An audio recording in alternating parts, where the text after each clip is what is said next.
Es el área de villas y asentamientos, ¿es así? Sí, un rato nada más.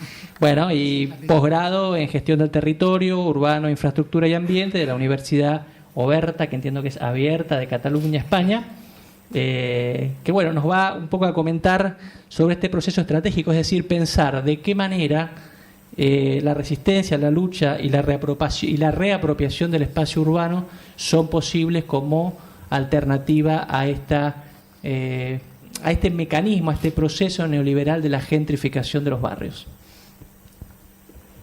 Bueno, a ver, ¿se escucha así? ¿Sí? ¿Se escucha bien? Bueno, hola a todos. Para mí es un gusto enorme estar aquí. Y a modo de presentación, un poco agregando a lo que contaba Mariano, yo en realidad soy arquitecta, pero trabajo básicamente hace más de 10 años en temas de conflictos sociales urbanos. Y en ese marco, ese posgrado con Jordi Borja complementaba un poco la cuestión del urbanismo en sí, ¿no? Y sobre todo la gestión de la ciudad y el territorio. Y en esa línea, digamos que la imagen que están viendo, de alguna manera es una toma de posición, ¿no? O sea, esto es pensar la gestión de conflictos o pensar la gestión del territorio, no para callar o diluir las voces, las demandas sociales. Es como mantener el statu quo, cada uno en su lugar geográfico, social, simbólico, sino tratar de abrir espacios en los que efectivamente estas demandas se puedan formular y desde ahí poder elaborar en conjunto respuestas o como se dice, un nuevo orden de las palabras y las cosas. Esto es una sociedad, ciudad pluralista, abierta, equitativa e integrada. Dicho esto, y para tomar uno de los títulos de la convocatoria, el año pasado estuve en un congreso en Cartagena de Indias y justamente en una entrevista sobre el tema de la gentrificación, este chico me decía, bueno, toda esta bahía, que ahora eran hoteles de alto estándar, bueno, antes vivía gente, ¿no? Y se tuvieron que ir, ¿no? Y esta es la evolución de la ciudad. Bueno, ¿qué pasa con esto o qué se hace con esto? Yo le decía, mira, la verdad es que yo esté aquí es parte del mismo proceso, ¿no? O sea, no en clave del turismo global, pero sí en clave de la industria de los congresos. Entonces, lo primero que podemos hacer es asumir que todos somos parte de esa dinámica y que el problema es que la globalización es asimétrica. Esto es, algunos entran desde el costado de los que les va bien y otros desde los que les va mal. Entonces, de lo que se trata es o bien pensar en cambiar un modelo o al menos, como mínimo, generar instrumentos que puedan compensar y que puedan restringir situaciones en las que hay gente que siempre queda dañada, ¿no? Y esto es lo que hoy Harvey resume llamando el capitalismo por desposesión. A ver si... que se da en todos los estratos, ¿no? Digamos, cuando comentaba Mariano de los barrios, digo, bueno, sí, pero esto pasa en todos los estratos sociales y pasa en todo el territorio. El cartel, no sé si se ve, dice, se vende rancho, lote y local, ¿no?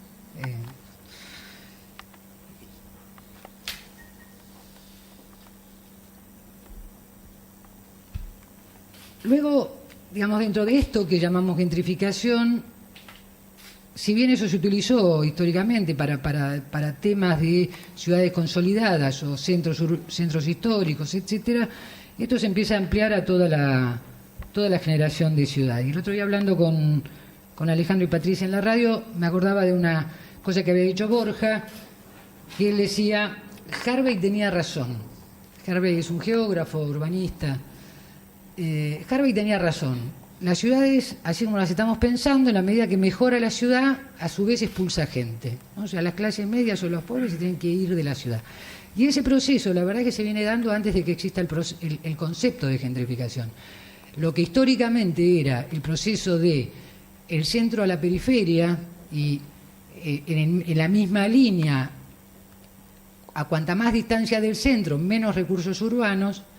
Ese proceso empezó a cambiar en lo que se ha llamado el giro epocal de la evolución de la ciudad del territorio, que es cuando, como dice Maristela Svampa, los ricos salen a disputar el territorio históricamente de los pobres, esto es la periferia.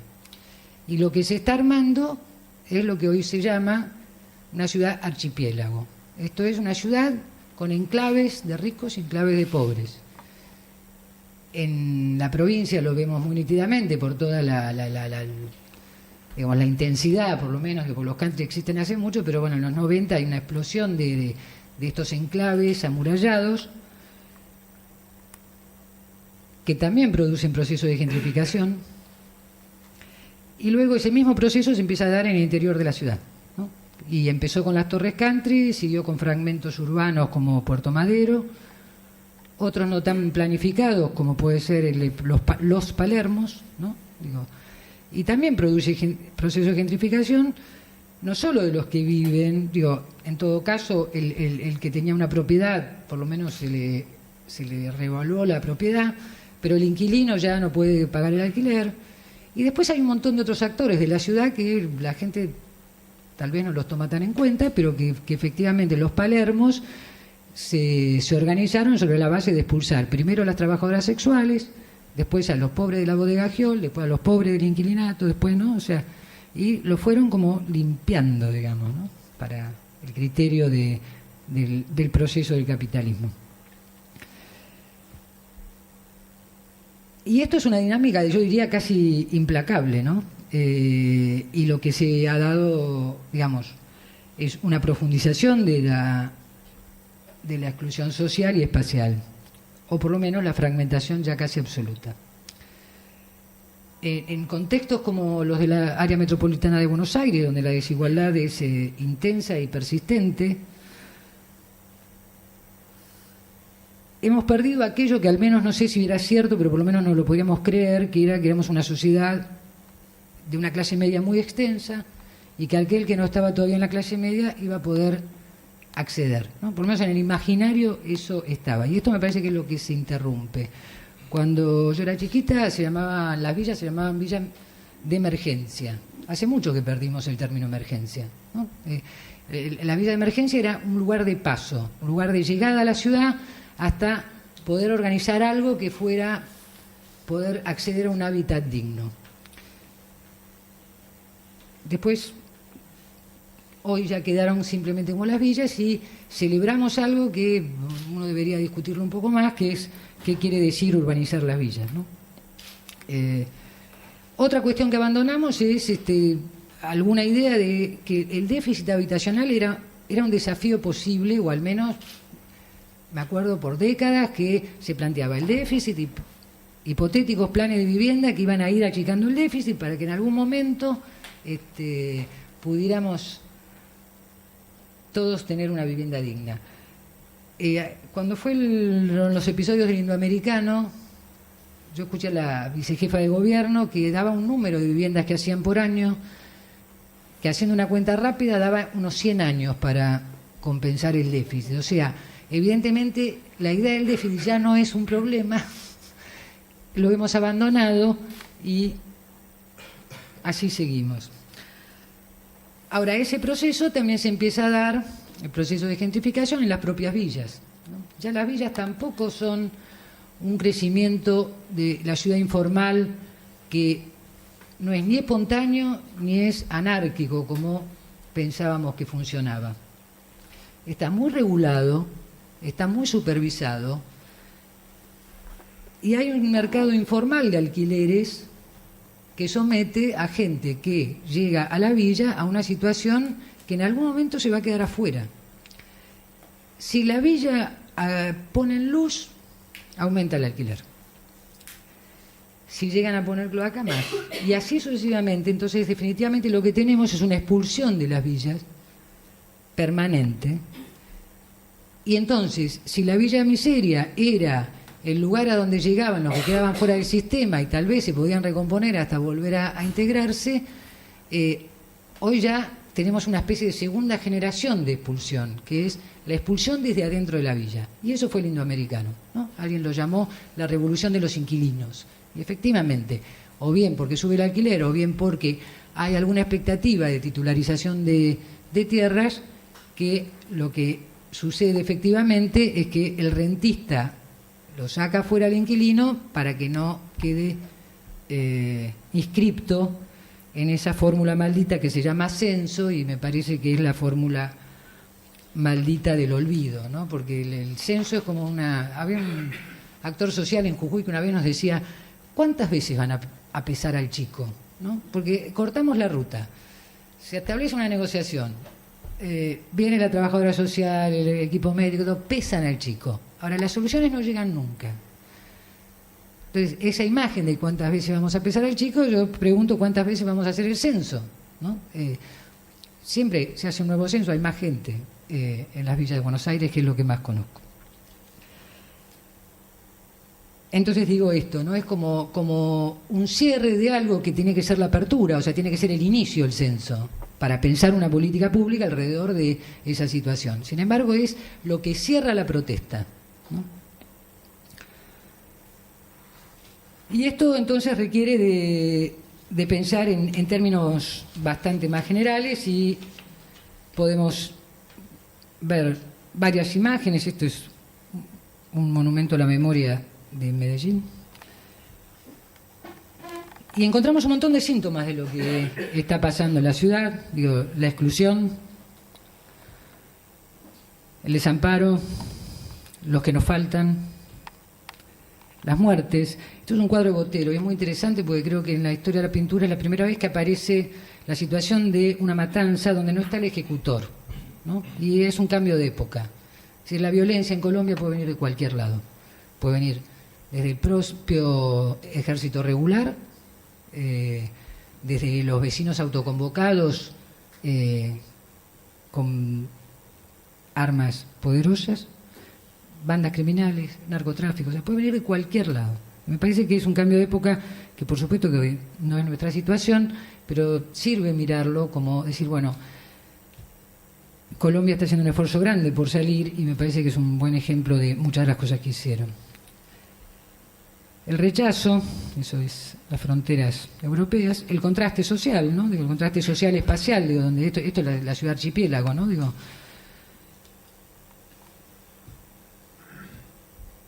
la indiferencia, ¿no? Digo, una sociedad que pasa todos los días por la autopista y después se queja de cosas que uno diría parecen casi frívolas o da casi vergüenza, ¿no? La expulsión, esto fue la autopista 3. Hasta que, como dice Ana Esther Ceseña, una mujer que trabaja sobre los movimientos sociales, no los movimientos de resistencia solamente, sino los movimientos de emancipación, ¿no?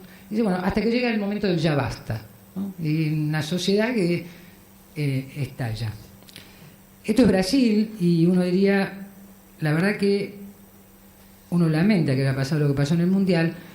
Lo cierto es que lo que pasó no pasó por los 10 centavos del transporte, pasó por mucho más, y así 2 años antes había habido una campaña que llamaba de los globos negros, que era un globo negro por cada familia desplazada, es decir, las obras producían desplazamientos que bueno, que no se supo escuchar. Y lo que nos proponen a cambio, porque digamos los poderes nunca se quedan quietos, ¿no? Es esta fórmula también que se llama urbanismo militarizado, ¿no?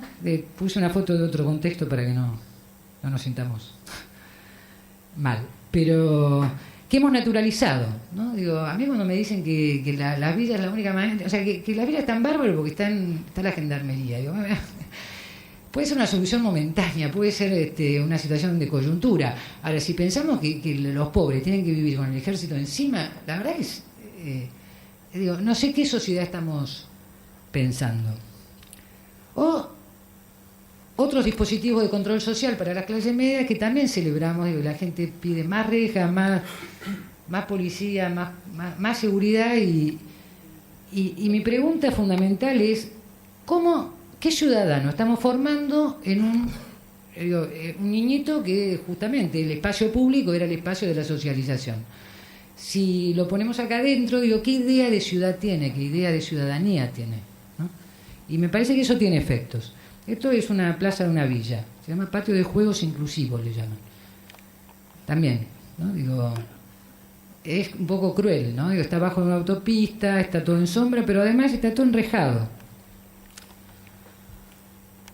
Entonces, digamos que pensar en una ciudad integrada, pluralista, abierta, etcétera, parece que está dentro de la utopía y parece que hay un vacío allí, al menos por el momento. Pero bueno, cierro con esto. Dale. Por suerte pasan cosas que es una sociedad civil, los ciudadanos que deciden movilizarse. Estos los indignados, la verdad que uno diría, no eran los que más sufrían en Europa, desde luego, pero sí eran los que podían formular esa demanda, ¿no? Y de alguna manera lo que reclaman es un derecho a la ciudad. Bauman lo llamaba, decía que eran movimientos emocionales más que propositivos. Bueno, las últimas elecciones en España empiezan a dar un giro, o sea que por ahí ya no son solamente movimientos emocionales. Y hay una recuperación del espacio público, con resistencia, por supuesto, ¿no? La calle es nuestra y recuperamos el espacio público. Para mi generación fue fundamental recuperar el espacio público en la apertura democrática. Y mi sensación es que lo fuimos perdiendo casi sin darnos cuenta. El espacio público ya, no como esa idea del siglo XIX, de los paseantes mirando el lago, sino como espacio de la acción política, el acceso al hábitat digno, la recuperación de espacios públicos. Esto es un edificio tomado en Barcelona que los jóvenes convierten en centro cultural y el Estado trata de recuperarlo demoliéndolo. Por suerte toda la comunidad sale a la calle y paran la demolición. Bueno, ya casi termino. Quiero poner el ejemplo de Medellín porque me parece que yo lo estudié bastante el caso y lamentablemente tenemos un gobierno de la ciudad que todos los días habla de Medellín, ¿no? Y la verdad que hacen lo contrario. Yo sinceramente no sé si es que no entendieron, traen asesores. Bueno, Medellín es exactamente lo contrario. Tienen dos ideas muy básicas. Una es que la violencia y la desigualdad tienen raíces entrelazadas, así que no hay manera de trabajar con uno de los dos aspectos. Hay que trabajar con los dos al mismo tiempo. Y después una fórmula que tienen, que es los edificios más bellos y los espacios públicos de mayor calidad en los barrios más pobres. El 80% de la obra nueva, toda la gestión del alcalde que propone este proceso de transformación, el 80% del gasto de la obra nueva fue a los barrios más pobres. Un sistema de transporte impresionante. Y bueno, y es esto, ¿no? Que terminan con el Metrocable, espacios públicos. Y él dice, este chiquito, bueno, muestra otro, pero un chiquito que está en este edificio, es un centro cultural abierto, gratuito, etcétera. No solo es si lee o no lee en el parque biblioteca, es un tema de autoestima, es un tema de confianza. Una vez que ese chico pasó por ahí, ya no es el mismo, ¿no? Y ahora sí creo que termino. Bueno, se trata, digamos, y eso es lo que me parece que puede hacer las organizaciones civiles, de tratar de articular las iniciativas y tratar de pasar de esa horizontalidad que tienen las organizaciones a poder jugar y disputar en la verticalidad de las decisiones. Sin eso, quedamos en los movimientos emocionales, ¿no? Y me parece que ese es el papel de las organizaciones, que muchas lo están cumpliendo.